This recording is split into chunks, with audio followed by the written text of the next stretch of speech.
All right. Well, I think that we can get started. First of all, thanks everybody for joining, and especially thank you, James, very much. I'd like to just introduce him and hear a little bit about what James has been doing, and then we'll go a little bit into some of the tips or things that he's learned that he can share with some of the brands out there. We see that we have a lot of brands online right now, and some of the things that they can do through everything that's happening to actually increase their sales and have an impact on their customers. We'd like to remind you that if we will do a short Q&A at the end, so if you have any questions as the conversation progresses, you can just put them on the chat, and our moderator is going to share it with us. So then we'll be able to go ahead and ask James some of those questions that you may have. With that, again, I'd like to, James, thank you so very much for being with us. James is an expert in sustainability. He helps now companies in their go-to-market strategies. He was at North Face. Well, he did some amazing work in the sustainability department and creating an impact. So, James, let's start with, tell us a little bit about you. How did you get into this very specific and crucial part of fashion right now? And how was your experience at the North Face? Sure. Well, first off, thanks for having me. And I see some familiar names in the attendee list. So hi to all my friends out there who are joining. And really, I like to say in a previous life, I was a consultant I was a financial consultant in the healthcare industry. So I wore a suit every day. I didn't have a beard. I had a huge carbon footprint. I flew all over the country. I was taking about 100 flights a year. And while I was on one of my projects, I heard a speech by this guy named Amory Lovins. And in that, he talked about sustainability as a driver for business. And he talked about a book that he co-wrote called Natural Capitalism. And I was really inspired by hearing that talk. So I went home and bought the book and then read that book. And after reading it, it's filled with all of these basically business and government case studies where doing the more sustainable thing can actually benefit those companies and bring them more business. Or for a government, it can make life better for the citizens in that city or region. And that really stuck with me and struck me as something that I didn't think a lot of people were doing or talking about at the time. So eventually I quit my job, and I kind of just had this aha moment where I said, I really want my professional life to be more aligned with these personal values that I think are really important. And so, I dabbled in a couple different businesses and eventually found my way going back to grad school, and I got a business degree with a focus in sustainability. And then after that program, I came out and started working at the North Face. So I worked at the North Face from 2011 to 2019, always working on the sustainability team there, and really got to see the programs get off the ground and grow as the company was growing and kind of changing and hitting this bigger growth stage, and really seeing the organization start to embrace sustainability. So I had a really good time there and enjoyed my work there. And I got to work on a lot of different things, and in one sentence, my job was doing anything I could to reduce the environmental impact of the organization.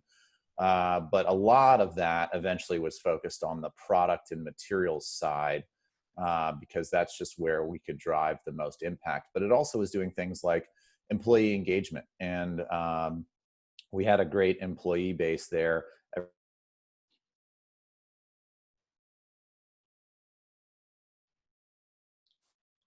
Well, I think that we lost James there for a second.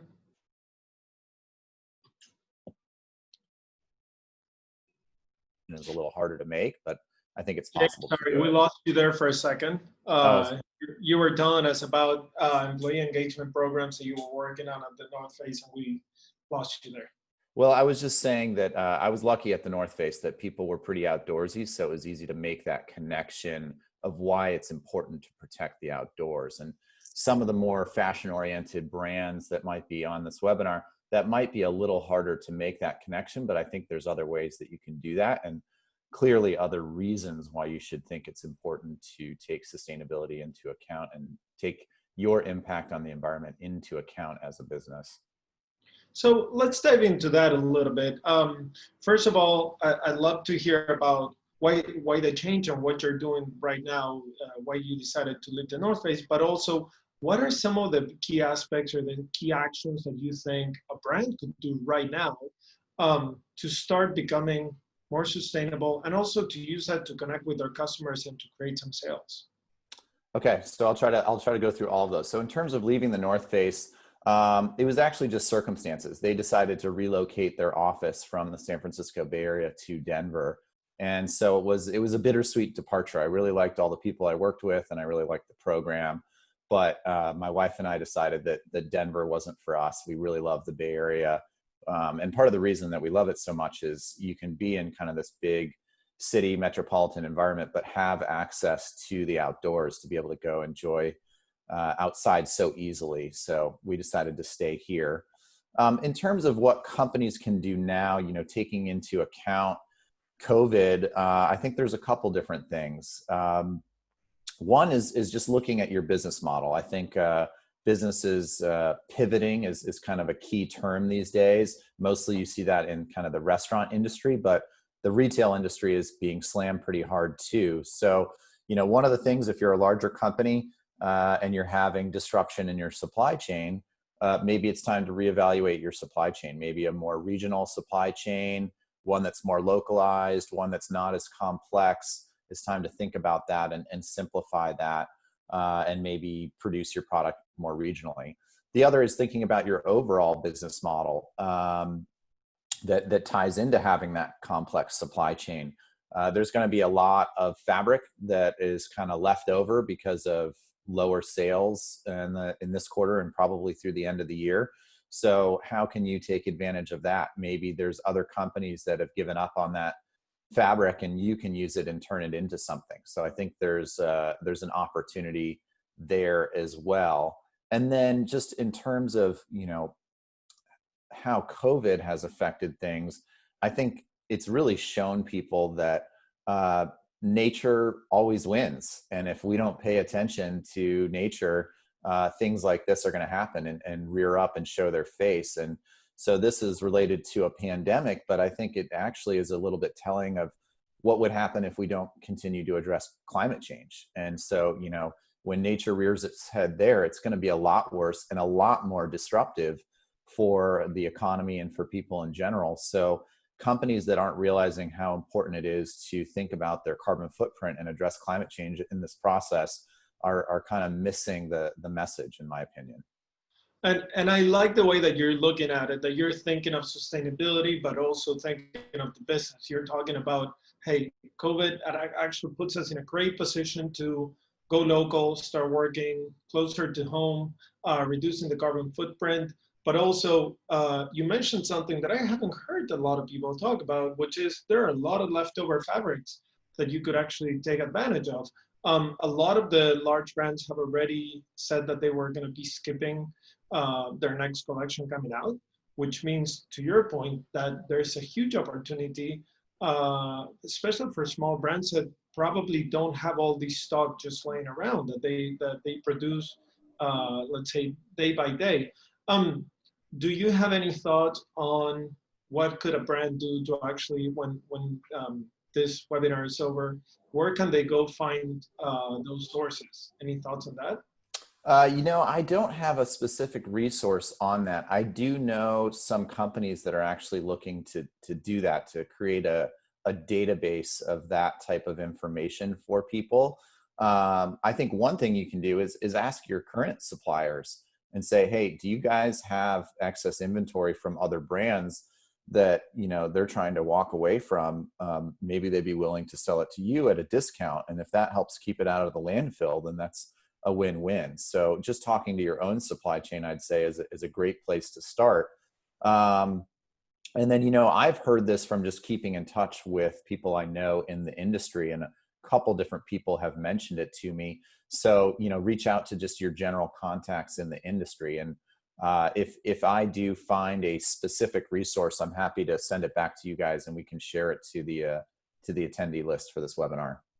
That would be outstanding, because I think that for a lot of small brands, you just brought up some things that we haven't heard a lot of, and they can be really good opportunities for them to actually go more sustainable, be a little more environmental friendly, and absolutely, there's a cost associated, and it can change their supply chain completely. Have you seen any interesting strategies, tactics through COVID in that any brands that you'd like to share that they've done something interesting in terms of sustainability that you think is worth for brands to consider, other than changing the supply chain? Well, I think a lot of brands have pivoted to help make protective equipment. And, I just got an email from today from a company based in North Carolina, and they focus on organic cotton t-shirts, and they're taking all of their irregular shirts and turning those into COVID masks. So they're taking something that was, once a waste product and actually turning it into something that's pretty helpful for society and still in need right now. So, those types of companies that have an already existing supply chain and maybe have excess or the ability to pivot to make protective equipment, I think the ones that are doing that, that's a great thing. And if their sales are down, it kind of keeps things moving through the supply chain. So they don't have that excess inventory problem that some of the other brands are going to have. Okay. And what about channels? Have you seen any new, let's say, distribution channels that you found particularly interesting? I think that we've all heard of what Amazon is doing with designers. We've heard of quite a few initiatives that are happening. Are there any out there that you find specifically interesting that you've liked particularly through this pandemic? Well, I think obviously e-com is winning out in terms of a channel right now, because people can't go to retail stores. But I would say, related to that, even if the economy opens back up tomorrow, I do think people are going to be hesitant to go back into a retail store and, sit in a fitting room. And so digital channels are going to be key going forward. And that's why, I like a product like ShopYourFit, because if you're not really comfortable going and sitting in a dressing room to try something on, if you can do that digitally and feel more secure about your sizing, there's actually a sustainability element to that, because that reduces waste. In e-com, I think the number one reason for returns is just the wrong size. So if we can get people buying the right product at the right size, then that reduces a lot of waste from the packaging and the energy used to ship those products back and forth. So in general, any of the digital channels and any of the technologies that are supporting those digital channels to make them more efficient, I think are going to be key going forward. So you mentioned one of the things that somebody can do. So brands hurt a lot when garments are returned, probably a lot more than a larger brand. But in a conversation that we've had, you told me a lot of great things that you've done in terms of returns at the North Face to ensure that those garments weren't going to waste, that they weren't going to landfill. So one channel to reduce returns, obviously platforms like ShopYourFit, that we try to do that by ensuring that you get the right size. But when all the remaining public that actually end up returning, what can brands do with those returns? I know that you have a lot of experience and ideas in this field. Oh, I think that we lost James there for a second again. James, we lost you there for a second. Can you hear us now? Okay, yeah, I can hear you now. Can you hear me? Yep. Okay, sorry about that. Question. Yeah, so I heard your question, and one of the things related to that we did at the North Face was create a re-commerce platform. So taking returns and damaged and defective items, repairing them, and then selling them what we called renewed. And if you think about a computer, it's like buying a refurbished computer, and at a discount off of the full retail price. And so that's a way of keeping those items out of the landfill. It fits in kind of the circular business model world of keeping items in use much, much longer. And eventually, even after an initial person has bought it from a re-commerce platform, they can eventually sell it back, and then you just keep that process going forever. So as long as you're making good, durable product, you can keep them out in circulation. And that means you have to use less finite or fossil fuel-based resources to make them in the first place. Okay, and so probably a lot of brands are not as familiar as you are with this. So what does a user expect from a re-commerce platform or channel? What kind of products are they expecting, in what shape or form? I think there's different expectations. There's different motivations right now for people to go to those sites. And there's kind of two. One is that people care about the sustainability element, and they like that they're getting something that's either already been in use or has been repaired, and they're helping to keep it out of the landfill. And then there's others that are just price conscious consumers, and they like the idea of getting something at a discount. In doing that, though, you do have to convince them that there's no what we called, when we were launching the program, no yuck factor. People, it's interesting, people will go to a restaurant and use silverware that was probably used by somebody else earlier in the day and have no problem with that. But when they think about buying a used shirt, they might think twice about it. So it's getting people over that mental edge that, hey, this is actually potentially cleaner than if it came directly from a factory, because it's the company that we were working with at the North Face actually used a really high level cleaning process to ensure that it was back up to hospital grade level of cleanliness before getting it back to the consumer. And so I think that's one of the hurdles for people. And once you get over that, they're happy with the product. The other thing, at least at the North Face, that we did was add a guarantee. So it had a 1-year guarantee on the product. So you also felt comfortable that if there was any level of repair, that if you had any problems with it, you could return it. And to your point about what's the consumer expecting, I think one of the challenges with re-commerce sites right now is that there's often not a ton of inventory. You can't really control the inventory. You can't make the number of units and in the number of colors that you want. You kind of just have to take what you get. So merchandising and assorting those types of sites is difficult. And I think some people go and they're looking for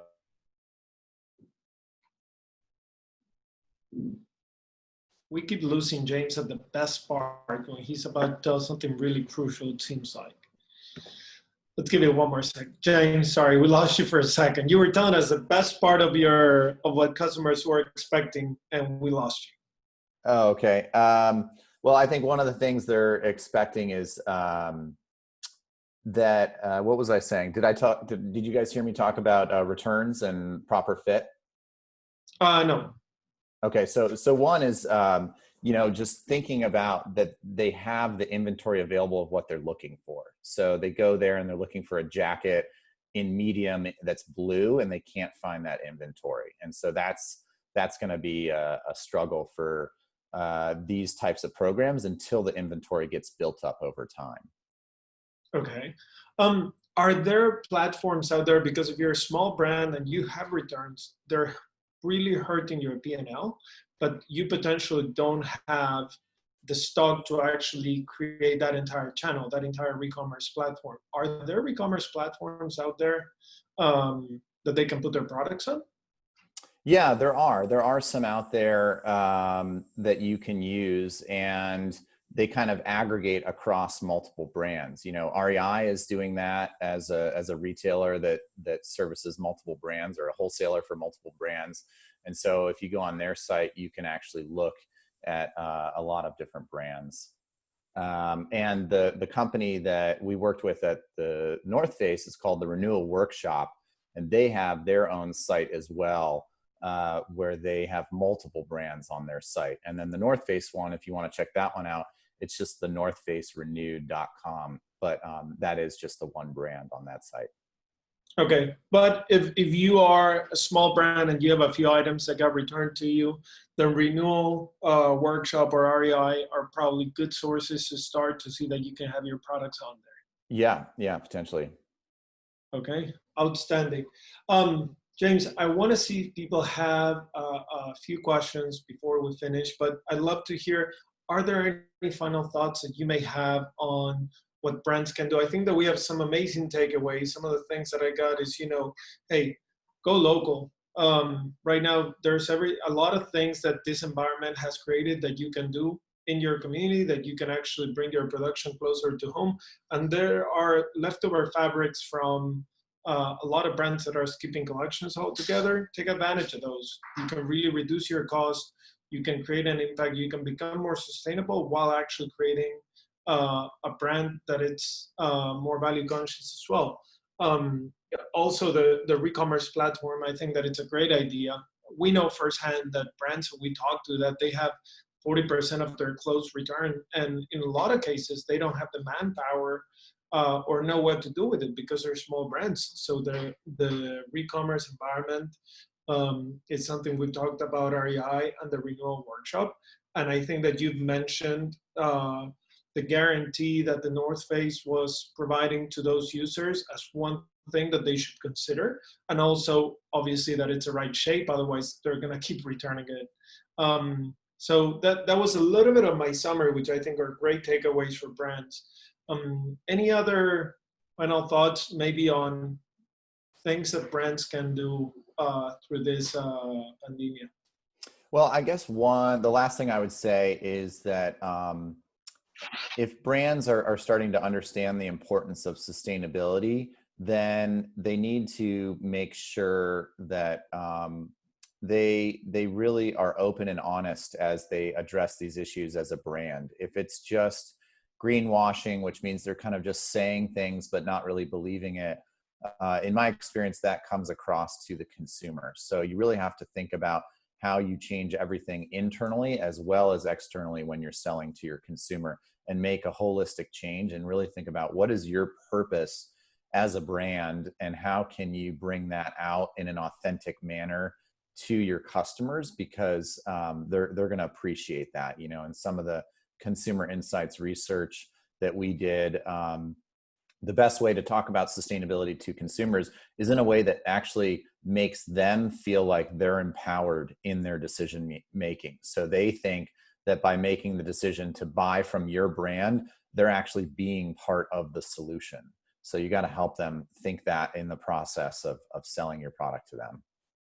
Okay, and I think, and I'll piggyback a little bit onto that. Last week we talked to Shannon from Tomfoolery and from Jordana from Fashion Innovation, and one of the things that they were very adamant about was to be honest with your customer. Now, COVID has put everybody kind of out there, and they talked about, don't go on social networks just to sell your products. Go there to share your story. But now it feels like we're taking it a step further.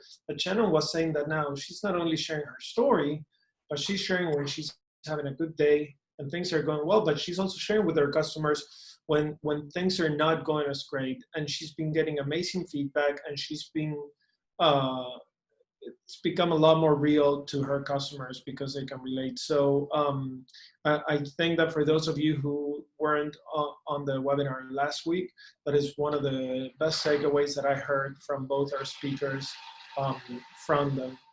I don't know if we have any questions, and I'd like to open it up. Let me check just for a second.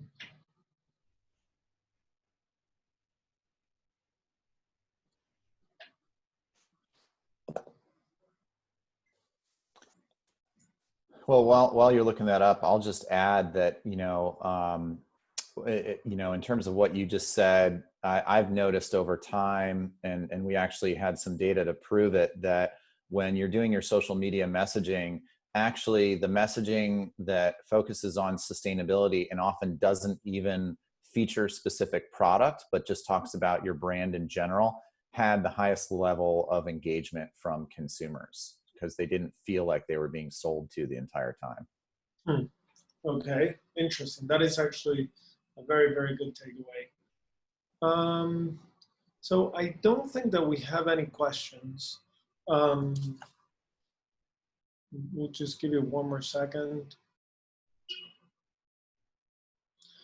But James, I'd like to start by thanking you very much. We started this not because there aren't enough webinars out there, but because we saw that a lot of them were very inspirational and they were very generic. So we wanted to have conversations with people that could actually say, you know, here are some of the things that you can really do, and you can, when the webinar is over, here's a list of things that you can truly do. We have Sharon who's saying, who's asking, do you think consumers' mindsets in shopping will change the way that that they consume and remove fast fashion from their list when shopping? Maybe because they reflected during COVID-19 on the importance of sustainability? Well, I hope so. I really hope that happens. You know, I'm not against all fast fashion. I think there's some that are better than others, but I think in general, the idea of kind of throwaway apparel hopefully will go away. And that might be in part just the economic consequences of COVID, that people are going to try to be smarter with their money and not, and really think about things that are more durable and are items that can be used in multiple situations instead of just something for a specific event for a specific night. So I'm hoping that happens. Right. Sounds good. All right. I don't think that we have any questions. So again, first of all, James, thanks so much. I think that those, we have quite a few brands on there. I hope that some of James' feedback has helped you. I think that you will have a few things to take home with you that will help you hopefully go local and maybe have a better impact, have a more sustainable brand. And I think that these things that James mentioned can really help your brand, but also help the environment. So it's a win-win. There's no reason why you wouldn't go and start looking into some of these actions that he suggested. James, again, I'd like to thank you. James Rogers, if you want to look him up on LinkedIn, I'm sure that he's got a lot of stories to tell.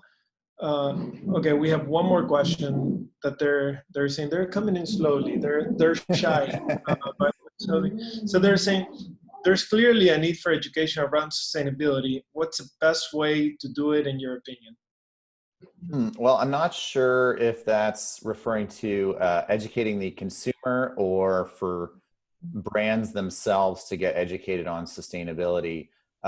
You know, if it's for the consumer, I think you really have to, again, I just go back to thinking about authentic messaging that's relevant to you as a brand and talk about it in a very simple manner that relates to people. You know, people want something that's relatable. So that's key. Don't talk about climate change in a way that just kind of makes people glaze over. And then if it's internally for your organization, you know, shameless plug, that's what I help companies do. So, you know, I can help companies develop a sustainability strategy for their organization that will help them help guide their efforts going forward. Well, thank you so much. Like I said, everybody, James Rogers, do reach out to him via LinkedIn. I don't know if there are any other ways that, James, that they can reach out to you. Do you have any social networks that you use or personal website? The LinkedIn is the best way to get a hold of me. Okay. I'm a little old school. So you and I both. So if you need to reach out to James, he's been true inspiration to us. The last time that we chatted, I think that we ended up staying just chatting for quite a long time about everything. He's got very practical experience and things that he can help you with. So anyway, James, again, thank you so much for the time, and thanks everybody for dialing in. Thanks, everybody. Have a good one.